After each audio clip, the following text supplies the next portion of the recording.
वडील जर रात्रंदिवस लोकांसाठी असूनही हा महाराष्ट्र पिंजून काढत असतील आणि तुम्ही त्यांनाच विचारता, ह्याच्यावरून कळतं की तुमचे संस्कार किती आहेत, तुम्हाला कशी घरात शिकवण मिळते. आणि ते सगळे ज्यांना संस्कारच दिले गेले नाहीये ते सगळे एकत्र झाले. तुम्ही बघू शकता माझ्या विरोधात जे उभे राहिले, ज्याला तुम्ही पार्सल वगैरे म्हणता, मला काय म्हणायचं नाहीये, ते देखील काही दिवसापासून शिंदे साहेबांबद्दल बोलताय. चेतन भाऊनी बरोबर उत्तर दिलं त्या ठिकाणी. अरे भिडायचं तर माझ्याशी भेट ना, मी उभी आहे ना उमेदवार म्हणून.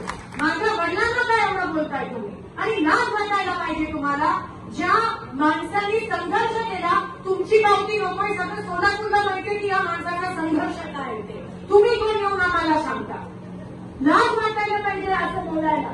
मी कधी कोणाच्या त्यांच्या वडिलांवर किंवा दाराने कारण आपण सुसंस्कृत लोक आहोत, म्हणून मला इलेक्शन पण त्या पातळीला घेऊन नाही जायचं.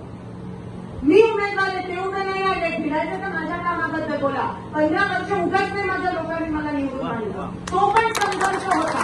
आणि तुम्ही म्हणताय संघर्ष नाही म्हणजे तुम्ही माझ्या लोकांना अपमानित करताय, मला नाही.